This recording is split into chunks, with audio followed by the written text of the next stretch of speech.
सुप्रभात मेरे प्यारे विद्यार्थियों। चलिए तो आज हम पार्ट 2 कक्षा 6 हिंदी व्याकरण संधि ले रहे हैं।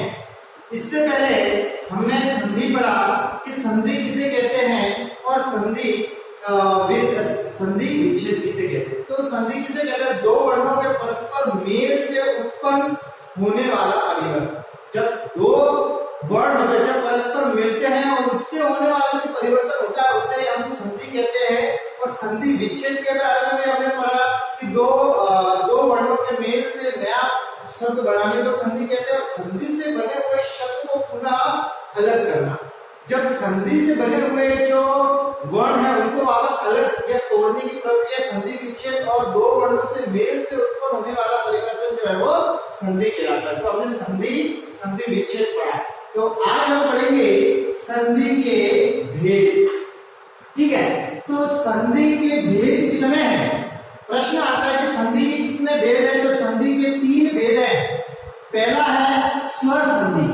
कौन सी संधि? स्वर संधि। फिर आएगी व्यंजन संधि और विसर्ग संधि। स्वर संधि, व्यंजन संधि और विसर्ग संधि। तो व्यंजन संधि और विसर्ग संधि नॉर्मल सा है, इनमें खाली परिभाषा पूछी जाएगी और उदाहरण। लेकिन स्वर संधि के भेद जो है वो 5 है। जो पहली संधि जो है स्वर संधि है ना, उस संधि के 5 भेद है। ये मेन इंपॉर्टेंट हमारा रहता है। तो स्वर संधि के अंदर जो 5 भेद हैं, 5 भेद कौन कौन से? नाम बताइए। तो दीर्घ संधि, गुण संधि, वृद्धि संधि, यण संधि और अयादी संधि। अब इसके अंदर मैंने कुछ बच्चों ये सूत्र आप देख रहे हैं कि ये सूत्र क्या है ना? ये सूत्र जो है इसके माध्यम से हम समझेंगे कि यदि कोई भी संधि विच्छेद का आ जाए या संधि करने के लिए अगर प्रश्न आते तो हम उसे कैसे सॉल्व करेंगे, इसको कैसे हल करेंगे। तो सबसे पहला हम समझते हैं दीर्घ संधि। बच्चों दीर्घ संधि क्या होता है? मैंने आपको बताया था कि दीर्घ व्यंजन क्या होता है ना। तो दीर्घ व्यंजन क्या होता है? जिसमें हरिश्व के अंदर जो लगने वाला समय उससे दुगना स्वर। तो दीर्घ के अंदर वही है कि जहां पर आप देखेंगे एक स्वर का दूसरे स्वर से मेल होने पर उत्पन्न विकल्प जो है स्वर संधि कहलाता है। सबसे पहले स्वर संधि किसे कहते हैं? स्वर संधि किसे कहते हैं कि जब एक स्वर का दूसरे स्वर से मेल होने पर उत्पन्न विकार। एक संधि से स्वर संधि एक स्वर या दूसरे स्वर से मेल होने पर उत्पन्न विकार को जो है स्वर संधि कैसे है? जैसे कि रेखांकित, रेखा प्लस अंकित, रेखांकित। ठीक है, रेखा प्लस अंकित, रेखांकित। तो यहाँ पर देखिए खा जो वर्ण है, पहले वर्ण का और दूसरे वर्ण, पहला शब्द और पहला शब्द दूसरा शब्द, पहला शब्द का अंतिम वर्ण और दूसरे शब्द का पहला वर्ण। इसके अंदर आ आया है और इसके अंदर आया है अंग। ठीक है, तो ये क्या बन गया है? आंग। ठीक है, तो रेखांकित, तो ये देख रहे हैं, तो ये मात्रा आ में परिवर्तित हो गया। ठीक है, आ की मात्रा इसमें लगेगी और ऊपर बिंदी जब रहेगी तो रेखांकित हो गया। ठीक है, तो स्वर संधि किसे कहते हैं? जब एक स्वर का दूसरे स्वर से मेल हो जाता है और उससे उत्पन्न होने वाला विकार। एक स्वर से दूसरे स्वर का मेल और उससे उत्पन्न विकार स्वर संधि कहलाता है। तो अब स्वर संधि बहुत ही इंपॉर्टेंट है। चलिए हम पांचों भेदों को थोड़ा विस्तार से पढ़ते हैं। सबसे पहला आएगा दीर्घ स्वर। अब दीर्घ संधि। दीर्घ संधि किसे कहते हैं? तो मैंने आपको सूत्र निकाला। तो दीर्घ संधि किसे कहते हैं? जब दो समान स्वर मिलकर दीर्घ हो जाते हैं। जब दो समान स्वर, एक जैसे स्वर मिलकर क्या हो जाते हैं? बड़े हो जाते हैं। जैसे अ प्लस अ मिलकर क्या बन गया? आ। अ प्लस अ मिलकर बना आ। और हम अ प्लस आ भी ले सकते हैं, अ प्लस आ ले सकते हैं, जिससे आ बनेगा। मतलब हमें आ की मात्रा लगानी है। चलिए इसका एक उदाहरण समझते हैं। जैसे मत अनुसार। ठीक है, मत प्लस अनुसार,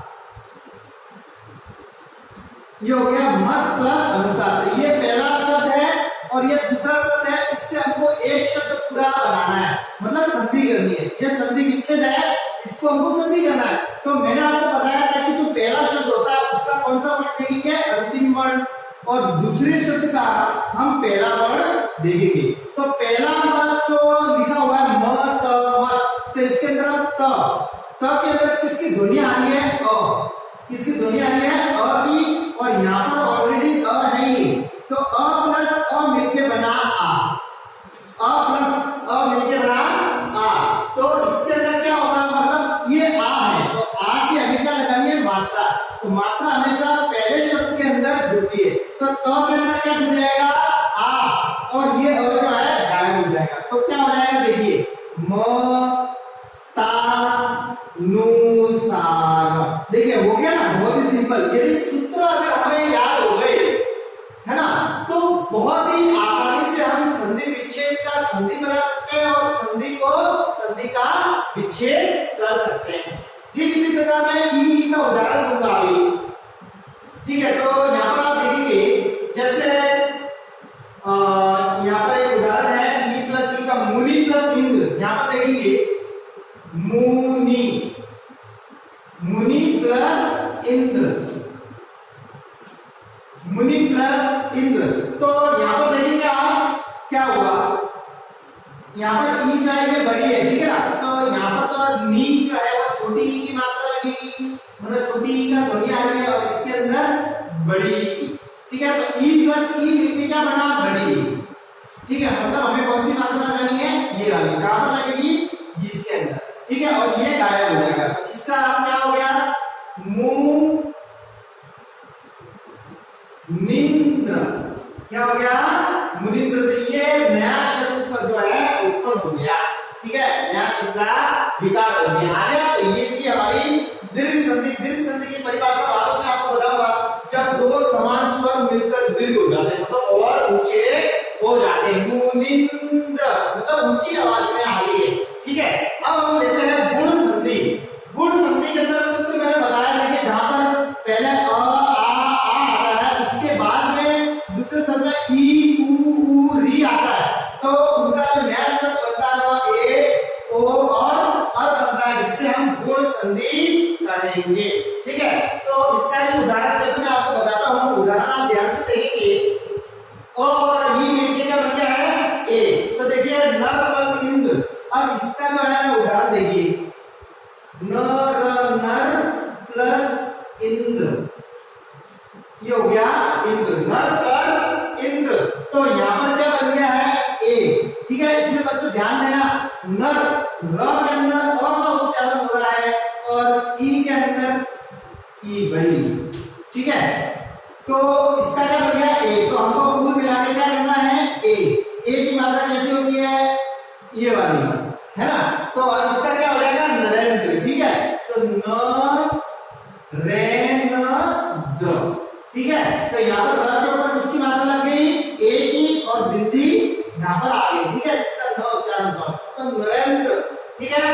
तो ये क्या हमारे गुण संधि, इसका सूत्र आपको याद रखना है। जैसे पहले वर्ण के अंदर, ठीक है ना, पहले वर्ण के शब्द के अंदर जब अंतिम वर्ण जो है अ आ आता है, और दूसरे शब्द के अंदर ई उ री आता है, तब उसका नया विकार क्या उत्पन्न होता है, ए ओ अर, ठीक है। तो इसको आपको थोड़ा सा ध्यान रखना है। चलिए अभी हम आते हैं वृद्धि संधि।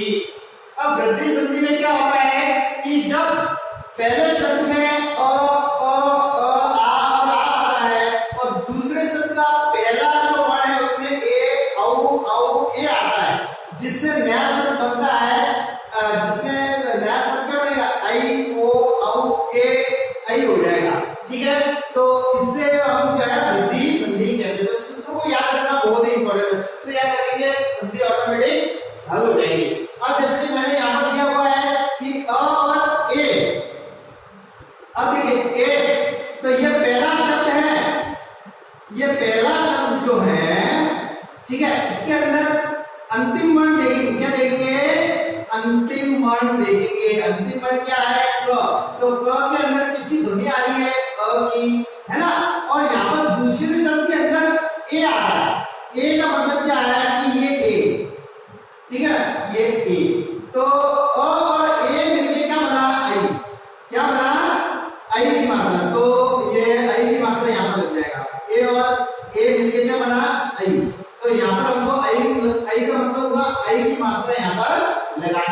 तो ए प्लस ए क में किसकी मात्रा लग गई आई की। क्यों? अ और ए छोटा ए मिलके क्या बना आई बना। तो आई का मतलब हमें आई की मात्रा लगानी कहां पर लगेगी आई में। तो ए कई क एकई। ठीक है तो इसको हमको भूल जाना है क्योंकि ऑलरेडी हमने इसकी मात्रा को कन्वर्ट कर दिया है इक्वल टू के अंदर। ठीक है तो ये हो गया एकई। तो वृद्धि संधि में क्या होता है अ आ के बाद आ के बाद यदि ए ओ औ ए आ रहा है ठीक है और क्रमशः मिलकर क्या बन जाता है आई औ ए बन जाता है तो उसे वृद्धि संधि कहते हैं। सूत्रों के अनुसार उनकी परिभाषा भी है तो इसका थोड़ा विशेष हमको ध्यान रखना है। चलिए यण संधि के अंदर क्या होता है। यण संधि के अंदर जब पहला वर्ड ई जी उ और री आता है उसके बाद में अ आ उ आ रहा है फिर क्रमशः इनको जोड़ने पर बराबर क्या आ रहा है य आ बा और रू। ठीक है तो जिसको हम क्या कहेंगे यण संधि। आइए हम एक री और उ का उदाहरण समझते हैं। री और उ का उदाहरण ठीक है ना। तो इसके अंदर क्या लिखेंगे आप एक री और उ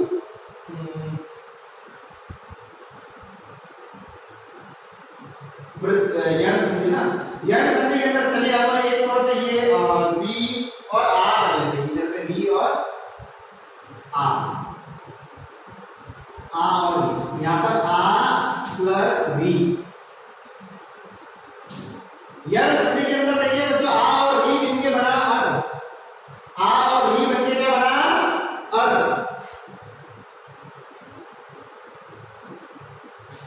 बच्चों एक थोड़ा सा यहाँ पर वापस ध्यान देना मैंने थोड़ा सा गलती कर दिया। सूत्र जो है री और वी रहेगा री प्लस उ। तो री प्लस उ बनकर बना रू। ठीक है इसका मैं उदाहरण आपको बताता हूं जैसे मात्र प्लस उपदेश। इसका उदाहरण देखेंगे बच्चों मात्र प्लस उपदेश। तो बच्चों यहाँ पर देखिए उ आ रहा है दूसरे शब्द में किसकी ध्वनि आ रही है उ की और इसके अंदर री की ध्वनि आ रही है। ठीक है तो मात्र प्लस री बनके क्या बना रू। क्या बना रू। तो रू क्या हम जो है इसकी मात्रा कैसी होगी इसको कैसे लिखेंगे आप यहाँ पर ध्यान देंगे मातृ प्रदेश। मातृ प्रदेश हो जाएगा यहाँ पर ध्यान रखना ये लेंगे मातृ। ठीक है ना मातृ प्रदेश ये बहुत ही इंपॉर्टेंट है इसलिए मैंने आपको ये उदाहरण बताया मातृ प्रदेश हो जाएगा क्योंकि रू की त्री में रू का उच्चारण होना चाहिए जो किस पर होगा त्रु जिसमें त्र भी री भी आ जाएगा और रू उ की मात्रा भी आ जाएगी। आगे बच्चों सुनते हैं आप देखिए ई प्लस अ मिलके बना य। ई प्लस अ जैसे यदि प्लस अभी हम करते हैं यदि प्लस अभी मैं इसी का उदाहरण बता रहा हूं यदि प्लस अभी। ठीक है बच्चों यहाँ पर देखिए यदि मतलब यहाँ पर छोटी ई की मात्रा और अ की ध्वनि यदि प्लस अ मिलके क्या बना य। तो हमें क्या करना है यद इन मात्रा का यहाँ पर आएगा तो यद यहाँ पर क्या हो जाएगा यद्यपि यद ये हो गया। अब यह आएगा यह लिख दिया ये हटा दिया और ये आ गया पी तो क्या बन गया यद्यपि। क्लियर। तो बच्चों अब हम लास्ट में पढ़ने वाले अयादी संधि। कौन से पढ़ने वाले हैं अयादी संधि। अयादी संधि के अंदर भी आप यही लिखेंगे कि जहां पर पहले शब्द में ए आई औ आता है उसके बाद में अ होता है तो उससे जो क्रमशः बनने वाले शब्द वो आया है आय और औ और अ को मिलाने पर औ बनता है। ओ और अ बनाने पर क्या होता है अब बनता है। तो बच्चों इसके अंदर देखिए जैसे ए और अ आया बना ए और अ मिलके आया बना। तो इसके अंदर एक उदाहरण हम देखते हैं ने प्लस अन। यहाँ पर बच्चों ध्यान से देखना ने प्लस अन। ठीक है तो ने प्लस अन इसमें किसकी ध्वनि आ रही है ए की। ठीक है और इसमें आ रही है अ की। तो ए प्लस अ मिलके बना आया। क्या बना अया बना। तो अब इसमें अया बना तो अब इसमें क्या नयन, अया क्या हो गया नयन, नयन। इसमें ये मात्रा आ जाएगी, इसमें ध्यान देना, ने प्लस अर्पिन के क्या बना नयन, क्योंकि आपको अ आया तो न में अ की ध्वनि आ गई और ये हमारा ये आ गया तो नयन। ठीक है, तो ये भी बच्चों हमारी पूरी संधि के भेद के अंदर पहला जो है, हमने स्वर संधि के 5 भेद है, उसके अंदर पहला जो भेद था वह हमने पढ़ा स्वर संधि। ठीक है, स्वर संधि के अंदर जो है वो उनके 5 भेद होते हैं, दीर्घ संधि, गुण संधि, वृद्धि संधि, यण संधि और अयानी संधि। अब हम जो है दूसरा जो भेद है संधि का वो पढ़ने जा रहे हैं, जिसको बोलते हैं व्यंजन संधि। इसके अंदर सिंपल सा है, इसके व्यंजन का व्यंजन से, व्यंजन का व्यंजन से और स्वर से मेल उत्पन्न विकार को ही हम क्या कहेंगे व्यंजन संधि। आप उदाहरण आप इसके पाठ्यपुस्तक के अंदर आप देखेंगे अनु प्लस छेद अनुच्छेद।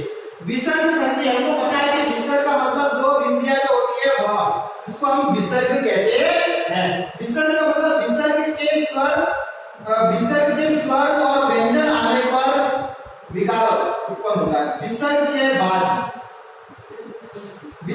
बाद जब स्वर और व्यंजन आता है तो इससे उत्पन्न जो विकार होता है हम उसे क्या कहेंगे विसर्ग संधि। विसर्ग संधि का चलिए हम एक उदाहरण समझ लेते हैं, जैसे नमः प्लस ते, नमः प्लस ते बराबर क्या होगा। तो अब इसके अंदर क्या बता दीजिए, विसर्ग के बाद स्वर और व्यंजन, ये विसर्ग है, ठीक है, विसर्ग के बाद स्वर आता है या व्यंजन आता है, ठीक है, उससे उत्पन्न विकार को हम क्या कहेंगे विसर्ग संधि। तो नमः प्लस ते, तो इसमें क्या हो गया नमस्ते, नमस्ते। ठीक है, इसमें सूत्र नहीं है, इसमें डायरेक्ट आपको याद करना रहेगा।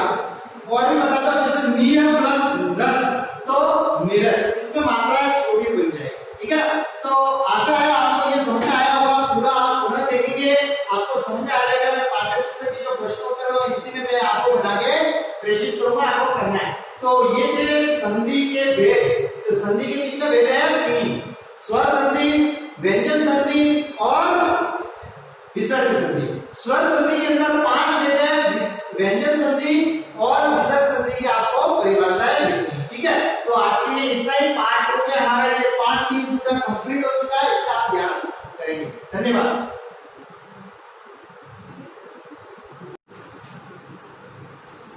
सुप्रभात मेरे प्यारे विद्यार्थियों। चलिए, तो आज हम पार्ट 2 कक्षा 6 हिंदी व्याकरण संधि ले रहे हैं। इससे पहले हमने संधि पढ़ा कि संधि किसे कहते हैं और संधि विच्छेद किसे कहते हैं। तो संधि किसे कहते हैं, 2 वर्णों के परस्पर मेल से उत्पन्न होने वाला परिवर्तन। जब 2 वर्ण होते हैं, जब परस्पर मिलते हैं और उससे होने वाला जो परिवर्तन होता है उसे हम संधि कहते हैं। और संधि विच्छेद के बारे में हमने पढ़ा कि दो वर्णों के मेल से नया शब्द बनाने को संधि कहते हैं, और संधि से बने हुए शब्द को पुनः अलग करना। जब संधि से बने हुए जो वर्ण है उनको वापस अलग या तोड़ने की प्रक्रिया संधि विच्छेद, और 2 वर्णों से मेल से उत्पन्न होने वाला परिवर्तन जो है वो संधि कहलाता है। तो हमने संधि विच्छेद पढ़ा। तो आज हम पढ़ेंगे संधि के भेद। ठीक है, तो संधि के भेद कितने हैं? प्रश्न आता है कि संधि के कितने भेद हैं? तो संधि के 3 भेद हैं। पहला है स्वर संधि। कौन सी संधि? स्वर संधि। फिर आएगी व्यंजन संधि और विसर्ग संधि। स्वर संधि, व्यंजन संधि और विसर्ग संधि। तो व्यंजन संधि और विसर्ग संधि नॉर्मल सा है, इनमें खाली परिभाषा पूछी जाएगी और उदाहरण। लेकिन स्वर संधि के भेद जो है वो 5 है। जो पहली संधि जो है स्वर संधि है ना, उस संधि के 5 भेद है। ये मेन इंपॉर्टेंट हमारा लगता है। तो स्वर संधि के अंदर जो 5 भेद हैं, 5 भेद कौन से नाम बताइए? तो दीर्घ संधि, गुण संधि, वृद्धि संधि, यण संधि और अयानी संधि। अब इसके अंदर मैंने कुछ बच्चों ये सूत्र आप देख रहे हैं कि ये सूत्र क्या है ना? ये सूत्र जो है इसके माध्यम से हम समझेंगे कि यदि कोई भी संधि विच्छेद का आ जाए या संधि करने के लिए अगर प्रश्न आते तो हम उसे कैसे सॉल्व करेंगे, इसको कैसे हल करेंगे। तो सबसे पहला हम समझते हैं दीर्घ संधि। बच्चों दीर्घ संधि क्या होता है, मैंने आपको बताया था कि दीर्घ व्यंजन क्या होता है ना। तो दीर्घ व्यंजन क्या होता है, जिसमें हरिश्व के अंदर जो लगने वाला समय उससे दुगना स्वर। तो दीर्घ के अंदर वही है कि जहां पर आप देखेंगे एक स्वर का दूसरे स्वर से मेल होने पर उत्पन्न विकल्प जो है स्वर संधि कहलाता है। सबसे पहले स्वर संधि किसे कहते हैं, स्वर संधि किसे कहते हैं कि जब एक स्वर का दूसरे स्वर से मेल होने पर उत्पन्न विकार। एक संधि से स्वर संधि एक स्वर या दूसरे स्वर से मेल होने पर उत्पन्न विकार को जो है स्वर संधि कैसे है, जैसे कि रेखांकित, रेखा प्लस अंकित, रेखांकित, ठीक है, रेखा प्लस अंकित, रेखांकित। तो यहाँ पर देखिए आ खा जो वर्ण है, पहले वर्ण का और दूसरे वर्ण, पहला शब्द और पहला शब्द दूसरा शब्द, पहला शब्द का अंतिम वर्ण और दूसरे शब्द का पहला वर्ण, इसके अंदर आ आया है और इसके अंदर आया है अंग, ठीक है। तो ये क्या बन गया है, आम, ठीक है।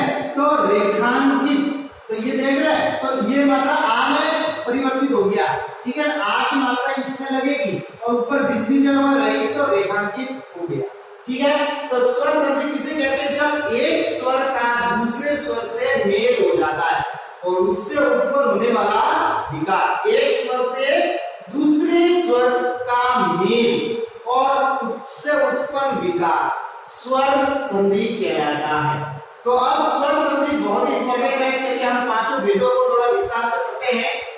सबसे पहला आया दीर्घ स्वर।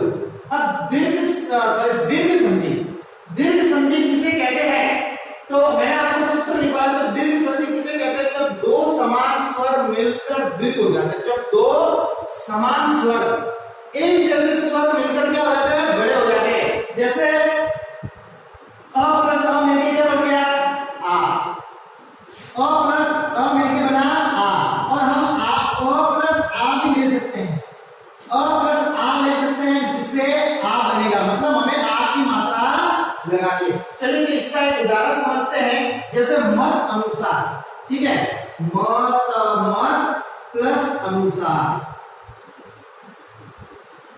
ये हो गया मत प्लस अनुसार। तो ये पहला शब्द है और ये दूसरा शब्द है, इससे हमको एक शब्द पूरा बनाना है, मतलब संधि करनी है। ये संधि विच्छेद है, इसको हमको संधि करना है। तो मैंने आपको बताया था कि जो पहला शब्द होता है उसका कौन सा वर्ण देखेंगे, अंतिम वर्ण, और दूसरे शब्द का हम पहला वर्ण देखेंगे। तो पहला वर्ण जो लिखा हुआ है मत, तो इसके अंदर हम त के अंदर किसकी ध्वनि आ रही है, अ, किसकी ध्वनि आ रही है, अ की, और यहाँ पर ऑलरेडी अ है ही, तो अ प्लस अ मिलके बना आ, अ प्लस अ मिलके बना आ।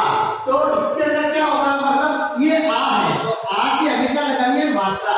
तो मात्रा हमेशा पहले शब्द के अंदर जुड़ती है, तो त के अंदर क्या जुड़ जाएगा, आ, और ये अ जो है गायब हो जाएगा। तो क्या हो जाएगा, देखिए म ता नु सा, देखिए हो गया ना, बहुत ही सिंपल। यदि सूत्र अगर हमें याद हो गए, है ना, तो बहुत ही आसानी से हम संधि विच्छेद का संधि बना सकते हैं और संधि का विच्छेद कर सकते हैं।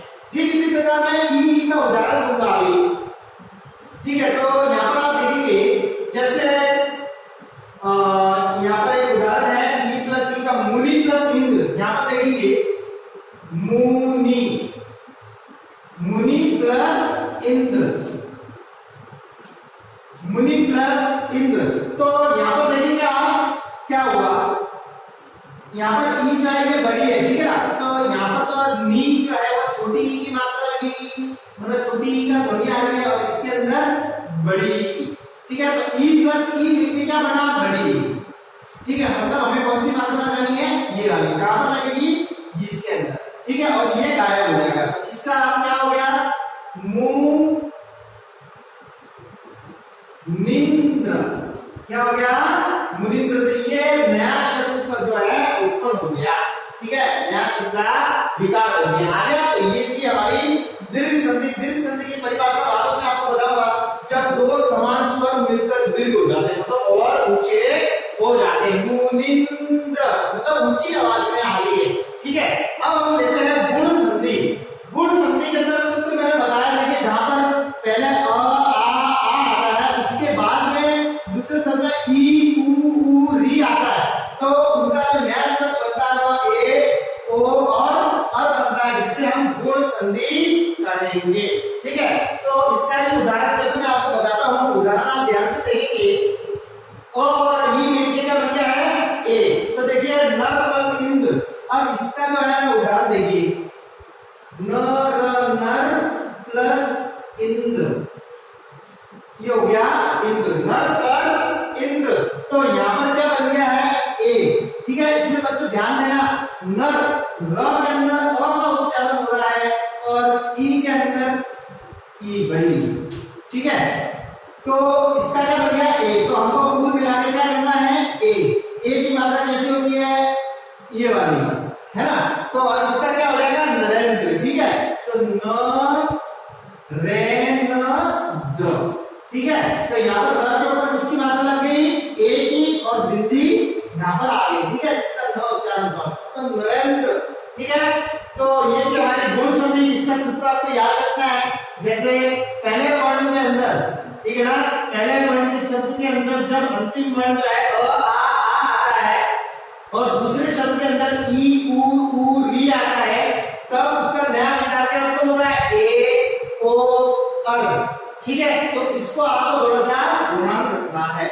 चलिए अभी हम आते हैं वृद्धि संधि।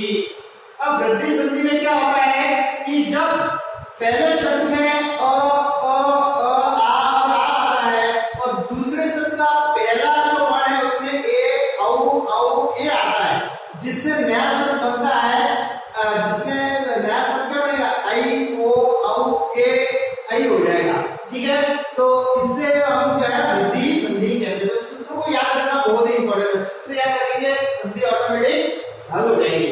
अब जैसे मैंने यहाँ पर दिया हुआ है कि अ और ए, अब देखिए ए, तो ये पहला शब्द है, ये पहला शब्द जो है, ठीक है, इसके अंदर अंतिम वर्ण देखेंगे, क्या देखेंगे अंतिम वर्ण देखेंगे। अंतिम वर्ण क्या है क, तो क के अंदर किसकी ध्वनि आ रही है अ की, है ना, और यहाँ पर दूसरे शब्द के अंदर ए आ रहा है। ए का मतलब क्या है कि ये ए, ठीक है ना, ये ए, तो अ और ए मिलके क्या बना आई, क्या बना आई की मात्रा, तो ये आई की मात्रा यहाँ पर लग जाएगा, ए और ए मिलके क्या बना आई, तो यहाँ पर हमको आई का मतलब हुआ आई की मात्रा यहाँ पर लगानी है। तो ए प्लस ए, क में किसकी मात्रा लग गई आई, क्यों अ और ए, छोटा ए मिलके क्या बना आई बना, तो आई का मतलब हमें आई की मात्रा लगानी, कहां पर लगेगी आई में, तो ए कई क एकई। ठीक है, तो इसको हमको भूल जाना है क्योंकि ऑलरेडी हमने इसकी मात्रा को कन्वर्ट कर दिया है इक्वल टू के अंदर। ठीक है, तो ये हो गया एकई। तो वृद्धि संधि में क्या होता है अ आ के बाद यदि ए ओ औ ए आ रहा है, ठीक है, और क्रमशः मिलकर क्या बन जाता है आई औ ए बन जाता है, तो उसे वृद्धि संधि कहते हैं। सूत्रों के अनुसार ही उनकी परिभाषा भी है, तो इसका थोड़ा विशेष हमको ध्यान रखना है। चलिए यण संधि के अंदर क्या होता है, यण संधि के अंदर जब पहला वर्ड ई जी उ और री आता है, उसके बाद में अ आ उ आता है, फिर क्रमशः इनको जोड़ने पर बराबर क्या आता है य आ बा और रू। ठीक है, तो जिसको हम क्या कहेंगे यण संधि। आइए हम एक री और उ का उदाहरण समझते हैं, री और उ का उदाहरण। ठीक है ना, तो इसके अंदर क्या लिखेंगे आप, एक री और उ,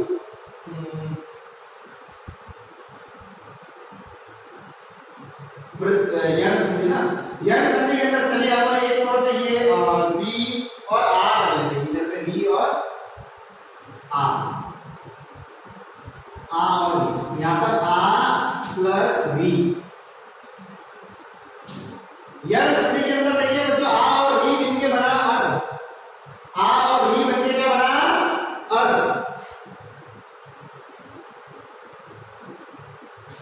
बच्चों एक थोड़ा सा यहाँ पर वापस ध्यान देना, मैंने थोड़ा सा गलती कर दिया। सूत्र जो है री और वी रहेगा, री प्लस उ, तो री प्लस उ बनकर बना रू। ठीक है, इसका मैं उदाहरण आपको बताता हूं, जैसे मात्र प्लस उपदेश, इसका उदाहरण देखेंगे बच्चों, मात्र प्लस उपदेश। तो बच्चों यहां पर देखिए उ आ रहा है, दूसरे शब्द में किसकी ध्वनि आ रही है, उ की, और इसके अंदर री की ध्वनि आ रही है। ठीक है, तो मात्र प्लस री बनके क्या बना, रू। क्या बना, रू। तो रू क्या, हम जो है इसकी मात्रा कैसी होगी, इसको कैसे लिखेंगे, आप यहां पर ध्यान देंगे, मातृ प्रदेश, मातृ प्रदेश हो जाएगा, यहां पर ध्यान रखना, ये लेंगे मातृ, ठीक है ना, मातृ प्रदेश, ये बहुत ही इंपॉर्टेंट है, इसलिए मैंने आपको ये उदाहरण बताया, मातृ प्रदेश हो जाएगा, क्योंकि रू की त्री में रू का उच्चारण होना चाहिए, जो किस पर होगा, त्रु, जिसमें त्र की री भी आ जाएगा और रू उ की मात्रा भी आ जाएगी। आगे बच्चों सुनते हैं, आप देखिए ई प्लस अ मिलके बना य, ई प्लस अ, जैसे यदि प्लस अभी हम करते हैं, यदि प्लस अभी, मैं इसी का उदाहरण बता रहा हूं, यदि प्लस अभी। ठीक है बच्चों, यहां पर देखिए यदि मतलब यहां पर छोटी ई की मात्रा और अ की ध्वनि, यदि प्लस अ मिलके क्या बना, य, तो हमें क्या करना है, यद, इन मात्रा का यहां पर आएगा, तो यद, यहां पर क्या हो जाएगा, यद्यपि, यद, ये हो गया, अब यह आएगा, यह लिख दिया, ये हटा दिया और ये आ गया पी, तो क्या बन गया, यद्यपि। क्लियर। तो बच्चों अब हम लास्ट में पढ़ने वाले अयादी संधि, कौन से पढ़ने वाले हैं, अयादी संधि। अयादी संधि के अंदर भी आप यही लिखेंगे कि जहां पर पहले शब्द में ए, आई, औ आता है, उसके बाद में अ होता है, तो उससे जो क्रमशः बनने वाले शब्द वो आया है, आय और औ, और अ को मिलाने पर औ बनता है, ओ और अ बनाने पर क्या होता है, अब बनता है। तो बच्चों इसके अंदर देखिए, जैसे ए और अ, अया बना, ए और अ मिलके अया बना, तो इसके अंदर एक उदाहरण आपने देखते हैं, ने प्लस अन, यहां पर बच्चों ध्यान से देखना, ने प्लस अन, ठीक है, तो ने प्लस अन, इसमें किसकी ध्वनि आ रही है, ए की, ठीक है, और इसमें आ रही है अ की, तो ए प्लस अ मिलके बना अया, क्या बना, अया बना। तो अब इसमें अया बना, तो अब इसमें क्या आएगा, नयन, अया क्या हो गया, नयन, नयन, इसमें ये मात्रा आ जाएगी, इसमें ध्यान देना, ने प्लस अन मिलके क्या बना, नयन, क्योंकि आपको अ आ रहा है, तो न में अ की ध्वनि आ गई और ये हमारा ये आ गया, तो नयन। ठीक है, तो ये भी बच्चों हमारी पूरी संधि के भेद के अंदर पहला जो है, हमने स्वर संधि के 5 भेद है, उसके अंदर पहला जो भेद था वह हमने पढ़ा स्वर संधि। ठीक है, स्वर संधि के अंदर जो है वो इनके 5 भेद होते हैं, दीर्घ संधि, गुण संधि, वृद्धि संधि, यण संधि और अयादी संधि। अब हम जो है दूसरा जो भेद है संधि का वो पढ़ने जा रहे हैं, जिसको बोलते हैं व्यंजन संधि। इसके अंदर सिंपल सा है, इसमें व्यंजन का व्यंजन से, व्यंजन का व्यंजन से और स्वर से मेल उत्पन्न विकार को ही हम क्या कहेंगे, व्यंजन संधि। आप उदाहरण आप इसके पाठ्य पुस्तक के अंदर आप देखेंगे, अनु प्लस छेद, अनुच्छेद। विसर्ग संधि, हमको पता है कि विसर्ग का मतलब दो बिंदियां जो होती है वह, उसको हम विसर्ग कहते हैं। विसर्ग का मतलब विसर्ग के स्वर और व्यंजन आने पर विकार उत्पन्न होता है। विसर्ग के बाद जब स्वर और व्यंजन आता है तो इससे उत्पन्न जो विकार होता है हम उसे क्या कहेंगे, विसर्ग संधि। विसर्ग संधि का चलिए हम एक उदाहरण समझ लेते हैं, जैसे नमः प्लस ते, नमः प्लस ते बराबर क्या होगा। तो अब इसके अंदर क्या बता दीजिए, विसर्ग के बाद स्वर और व्यंजन, ये विसर्ग है, ठीक है, विसर्ग के बाद स्वर आता है या व्यंजन आता है, ठीक है, उससे उत्पन्न विकार को क्या कहेंगे, विसर्ग संधि। तो नमः प्लस ते, तो इसमें क्या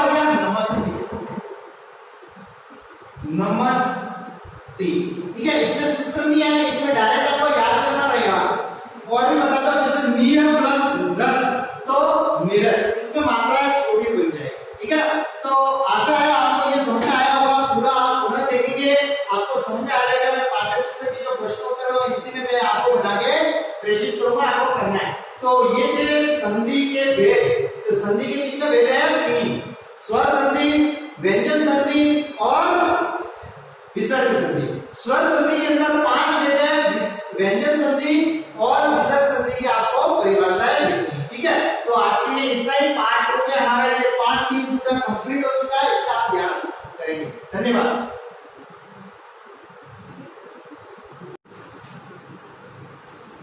सुप्रभात मेरे प्यारे विद्यार्थियों। चलिए, तो आज हम पार्ट 2 कक्षा 6 हिंदी व्याकरण संधि ले रहे हैं।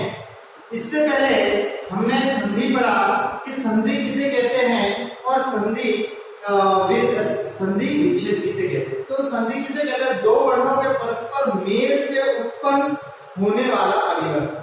जब दो वर्ण होते हैं, जब परस्पर मिलते हैं और उससे होने वाला जो परिवर्तन होता है उसे हम संधि कहते हैं। और संधि विच्छेद के बारे में हमने पढ़ा कि दो वर्णों के मेल से नया शब्द बनाने को संधि कहते हैं। और संधि से बने हुए शब्द को पुनः अलग करना। जब संधि से बने हुए जो वर्ण है उनको वापस अलग या तोड़ने की प्रक्रिया संधि विच्छेद, और दो वर्णों से मेल से उत्पन्न होने वाला परिवर्तन जो है वो संधि कहलाता है। तो हमने संधि विच्छेद पढ़ा। तो आज हम पढ़ेंगे संधि के भेद, ठीक है। तो संधि के भेद कितने हैं? प्रश्न आता है कि संधि के कितने भेद हैं? तो संधि के 3 भेद हैं। पहला है स्वर संधि। कौन सी संधि? स्वर संधि। फिर आएगी व्यंजन संधि और विसर्ग संधि। स्वर संधि, व्यंजन संधि और विसर्ग संधि। तो व्यंजन संधि और विसर्ग संधि नॉर्मल सा है, इनमें खाली परिभाषा पूछी जाएगी और उदाहरण। लेकिन स्वर संधि के भेद जो है वो 5 है। जो पहली संधि जो है स्वर संधि है ना, उस संधि के 5 भेद है। ये मेन इंपॉर्टेंट हमारा रहता है। तो स्वर संधि के अंदर जो 5 भेद हैं, 5 भेद कौन कौन से? नाम बताइए। तो दीर्घ संधि, गुण संधि, वृद्धि संधि, यण संधि और अयानी संधि। अब इसके अंदर मैंने कुछ बच्चों ये सूत्र आप देख रहे हैं कि ये सूत्र क्या है ना। ये सूत्र जो है इसके माध्यम से हम समझेंगे कि यदि कोई भी संधि विच्छेद का आ जाए या संधि करने के लिए अगर प्रश्न आते तो हम उसे कैसे सॉल्व करेंगे, इसको कैसे हल करेंगे। तो सबसे पहला हम समझते हैं दीर्घ संधि। बच्चों, दीर्घ संधि क्या होता है? मैंने आपको बताया था कि दीर्घ व्यंजन क्या होता है ना। तो दीर्घ व्यंजन क्या होता है? जिसमें हरिश्व के अंदर जो लगने वाला समय उससे दुगना स्वर। तो दीर्घ के अंदर वही है कि जहां पर आप देखेंगे एक स्वर का दूसरे स्वर से मेल होने पर उत्पन्न विकल्प जो है स्वर संधि कहलाता है। सबसे पहले स्वर संधि किसे कहते हैं? स्वर संधि किसे कहते हैं कि जब एक स्वर का दूसरे स्वर से मेल होने पर उत्पन्न विकार। एक संधि से स्वर संधि एक स्वर या दूसरे स्वर से मेल होने पर उत्पन्न विकार को जो है स्वर संधि कैसे है? जैसे कि रेखांकित, रेखा प्लस अंकित, रेखांकित, ठीक है। रेखा प्लस अंकित, रेखांकित। तो यहाँ पर देखिए खा जो वर्ण है, पहले वर्ण का और दूसरे वर्ण, पहला शब्द और पहला शब्द दूसरा शब्द, पहला शब्द का अंतिम वर्ण और दूसरे शब्द का पहला वर्ण। इसके अंदर आया है और इसके अंदर आया है अंग, ठीक है। तो ये क्या बन गया है? आंग, ठीक है। तो रेखांकित, तो ये देख रहे हैं, तो ये मात्रा आ में परिवर्तित हो गया, ठीक है। आ की मात्रा इसमें लगेगी और ऊपर बिंदी जो है रहेगी, तो रेखांकित हो गया, ठीक है। तो स्वर संधि किसे कहते हैं? जब एक स्वर का दूसरे स्वर से मेल हो जाता है और उससे उत्पन्न होने वाला विकार। एक स्वर से दूसरे स्वर का मेल और उससे उत्पन्न विकार स्वर संधि कहलाता है। तो अब स्वर संधि बहुत इंपॉर्टेंट है। चलिए हम पांचों भेदों को थोड़ा विस्तार से पढ़ते हैं। सबसे पहला आएगा दीर्घ स्वर। अब दीर्घ संधि। दीर्घ संधि किसे कहते हैं? तो मैंने आपको सूत्र निकाला। तो दीर्घ संधि किसे कहते हैं? जब दो समान स्वर मिलकर दीर्घ हो जाते हैं। जब दो समान स्वर, एक जैसे स्वर मिलकर क्या हो जाते हैं? बड़े हो जाते हैं। जैसे अ प्लस अ मिलकर क्या बन गया? आ। अ प्लस अ मिलकर बना आ। और हम अ प्लस आ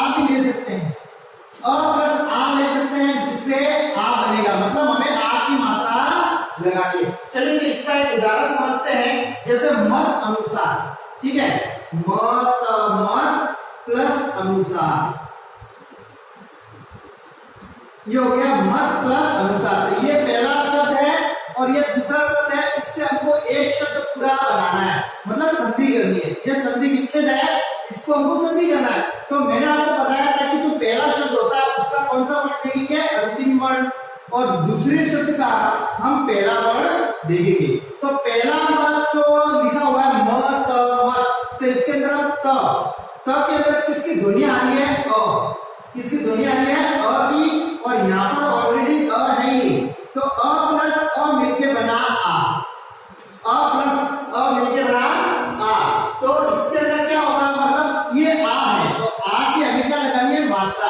तो मात्रा हमेशा पहले शब्द के अंदर जुड़ती है, तो के अंदर क्या जुड़ जाएगा, आ, और ये अ जो है गायब हो जाएगा। तो क्या हो जाएगा, देखिए म ता नु सा, देखिए हो गया ना, बहुत ही सिंपल। यदि सूत्र अगर हमें याद हो गए, है ना, तो बहुत ही आसानी से हम संधि विच्छेद का संधि बना सकते हैं और संधि को संधि का विच्छेद कर सकते हैं। ठीक इसी प्रकार मैं ई का उदाहरण दूंगा अभी, ठीक है। तो यहाँ पर आप देखेंगे, जैसे यहाँ पर एक उदाहरण है, ई प्लस ई का मुनि प्लस इंद्र। यहाँ पर देखेंगे मुनि, मुनि प्लस इंद्र, मुनि प्लस इंद्र। तो यहाँ पर देखेंगे आप क्या हुआ, यहाँ पर ई जो है ये बड़ी है, ठीक है ना, तो यहाँ पर तो नी जो है वो छोटी ई की मात्रा लगेगी, मतलब छोटी ई का ध्वनि आ रही है, और इसके अंदर बड़ी ई, ठीक है। तो ई प्लस ई मिलके क्या बना, बड़ी ई, ठीक है। मतलब हमें कौन सी मात्रा लगानी है, ये वाली, कहां पर लगेगी, इसके अंदर, ठीक है, और ये गायब हो जाएगा। तो इसका नाम क्या हो गया, मु निंद्र, क्या हो गया, मुनिंद्र। तो ये नया शब्द का जो है उत्पन्न हो गया, ठीक है, नया शब्द का विकास हो गया, आ गया। तो ये थी हमारी दीर्घ संधि। दीर्घ संधि की परिभाषा वापस मैं आपको बताऊंगा, जब दो समान स्वर मिलकर दीर्घ हो जाते हैं, मतलब और ऊंचे हो जाते हैं। मुनिंद्र मतलब ऊंची आवाज में आ रही है, ठीक है। अब हम लेते हैं गुण संधि। गुण संधि के अंदर सूत्र मैंने बताया, देखिए जहां पर पहले अ आ आता है, उसके बाद में दूसरे शब्द में ई उ री आता है, तो उनका जो नया शब्द बनता है वो ए ओ और अ बनता है, जिसे हम गुण संधि करेंगे, ठीक है। तो इसका भी उदाहरण जैसे मैं आपको बताता हूं, उदाहरण आप ध्यान से देखेंगे, और ई मिलके क्या बन गया है, ए। तो देखिए नर प्लस इंद्र। अब इसका जो है उदाहरण देखिए, नर नर प्लस इंद्र, ये हो गया इंद्र, नर प्लस इंद्र। तो यहाँ पर क्या बन गया है, ए, ठीक है। इसमें बच्चों ध्यान देना, नर र के अंदर अ का उच्चारण हो रहा है, और ई के अंदर ई बड़ी, ठीक है।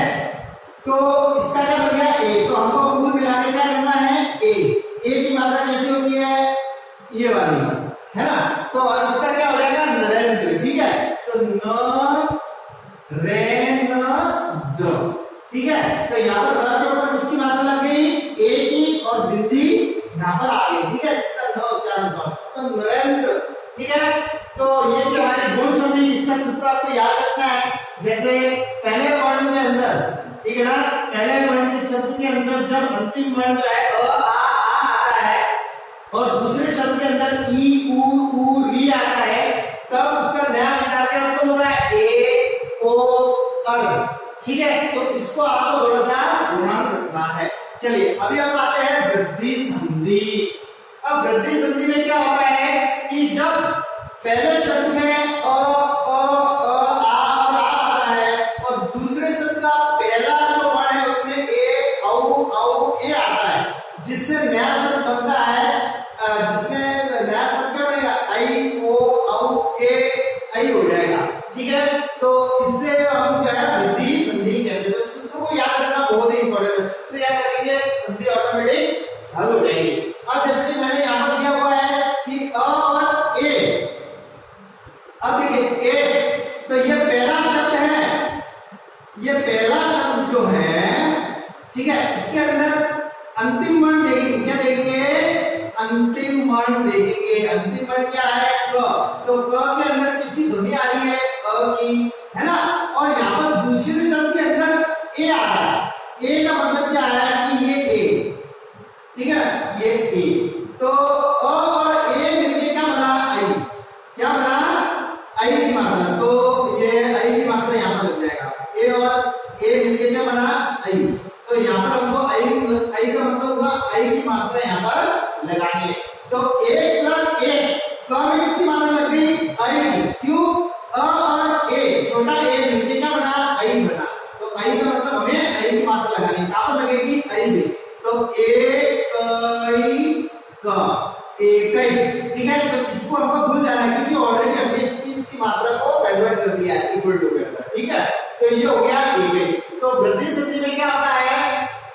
अ आ के बाद, अ आ के बाद यदि ए ओ औ ए आ रहा है, ठीक है, और क्रमशः मिलकर क्या बन जाता है? आई औ ए बन जाता है, तो उसे वृद्धि संधि कहते हैं। सूत्रों के अनुसार ही उनकी परिभाषा भी है, तो इसका थोड़ा विशेष हमको ध्यान रखना है। चलिए, यण संधि के अंदर क्या होता है? यण संधि के अंदर जब पहला वर्ड ई, जी, उ और री आता है, उसके बाद में अ, आ, उ आ रहा है, फिर क्रमशः इनको जोड़ने पर बराबर क्या आ रहा है? य, आ, बा और रु, ठीक है। तो जिसको हम क्या कहेंगे?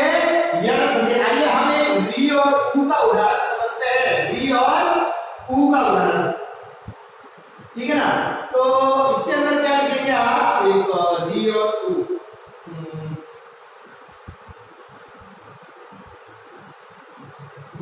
यण संधि ना। यण संधि के अंदर चलिए आप ये थोड़ा सा ये री और आ कर लेते हैं। इधर पे री और आ और री, यहाँ पर आ प्लस री। यण संधि के अंदर देखिए बच्चों, आ और री मिलके बना अर। आ और री मिलके क्या बना? अर।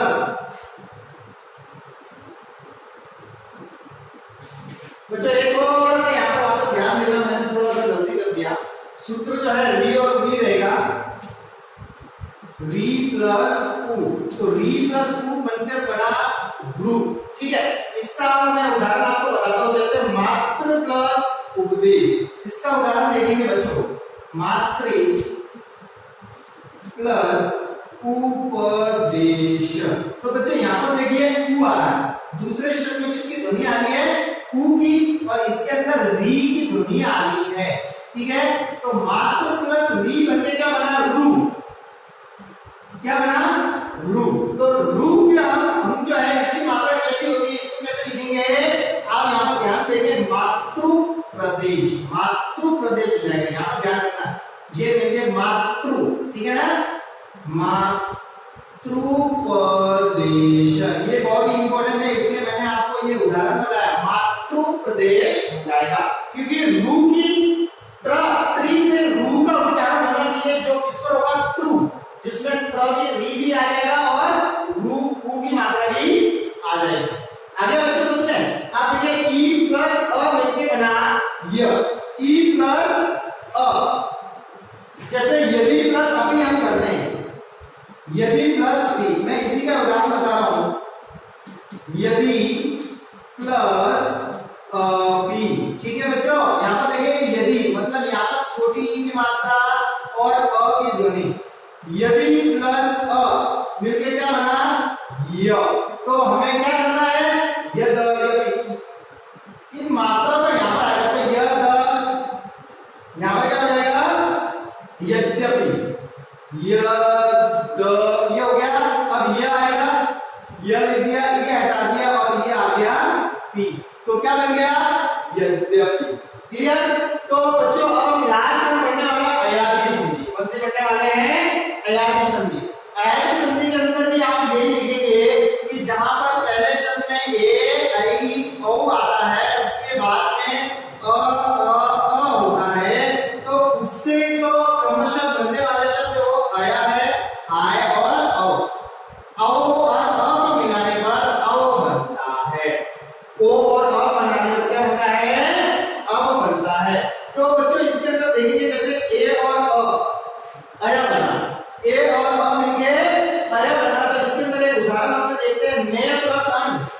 यहाँ पर बच्चों ध्यान से देखना, ने प्लस अन, ठीक है। तो ने प्लस अन, इसमें किसकी ध्वनि आ रही है, ए की, ठीक है, और इसमें आ रही है अ की। तो ए प्लस अ मिलके बना अय, क्या बना, अय बना। तो अब इसमें अय बना, तो अब इसमें क्या आएगा, नयन, अय क्या हो गया, नयन, नयन। इसमें ये मात्रा आ जाएगी, इसमें ध्यान देना, ने प्लस अन मिलके क्या बना, नयन, क्योंकि आपको अ आ रहा तो न में अ की ध्वनि आ गई और ये हमारा ये आ गया, तो नयन, ठीक है। तो ये भी बच्चों हमारी पूरी संधि के भेद के अंदर पहला जो है, हमने स्वर संधि के 5 भेद है, उसके अंदर पहला जो भेद था वह हमने पढ़ा स्वर संधि, ठीक है। स्वर संधि के अंदर जो है वो इनके 5 भेद होते हैं, दीर्घ संधि, गुण संधि, वृद्धि संधि, यण संधि और अयादि संधि। अब हम जो है दूसरा जो भेद है संधि का वो पढ़ने जा रहे हैं, जिसको बोलते हैं व्यंजन संधि। इसके अंदर सिंपल सा है, इसके व्यंजन का व्यंजन से, व्यंजन का व्यंजन से और स्वर से मेल उत्पन्न विकार को ही हम क्या कहेंगे, व्यंजन संधि। आप उदाहरण आप इसके पाठ्यपुस्तक के अंदर आप देखेंगे, अनु प्लस छेद, अनुच्छेद। विसर्ग संधि, हमको पता है कि विसर्ग का मतलब 2 बिंदियां जो होती है वह, उसको हम विसर्ग कहते हैं। विसर्ग का मतलब विसर्ग के स्वर और व्यंजन आने पर विकार उत्पन्न होता है। विसर्ग के बाद जब स्वर और व्यंजन आता है तो इससे उत्पन्न जो विकार होता है हम उसे क्या कहेंगे, विसर्ग संधि। विसर्ग संधि का चलिए हम एक उदाहरण समझ लेते हैं, जैसे नमः प्लस ते, नमः प्लस ते बराबर क्या होगा। तो अब इसके अंदर क्या बता दीजिए, विसर्ग के बाद स्वर और व्यंजन, ये विसर्ग है, ठीक है, विसर्ग के बाद स्वर आता है या व्यंजन आता है, ठीक है, उससे उत्पन्न विकार को हम क्या कहेंगे, विसर्ग संधि। तो नमः प्लस ते, तो इसमें क्या हो गया, नमस्ते, नमस्ते, ठीक है। इसमें सूत्र नहीं है, इसमें डायरेक्ट आपको याद करना रहेगा। और भी बताता हूं, जैसे नियम प्लस रस, तो निरस, इसमें मात्रा छोटी बन जाएगी, ठीक है। तो आशा है आपको ये समझ आया होगा, पूरा आप पुनः देखेंगे आपको समझ आ जाएगा। मैं पाठ्यपुस्तक के जो प्रश्नोत्तर है इसी में मैं आपको बता के प्रेषित करूंगा, आपको करना है। तो ये थे संधि के भेद। तो संधि के कितने भेद हैं, 3, स्वर संधि, व्यंजन संधि और विसर्ग संधि। स्वर संधि के अंदर 5 भेद है, व्यंजन संधि और विसर्ग संधि की आपको परिभाषाएं लिखनी है, ठीक है। तो आज के लिए इतना ही। पार्ट 2 में हमारा ये पार्ट 3 पूरा कंप्लीट हो चुका है, इसका आप ध्यान करेंगे। धन्यवाद।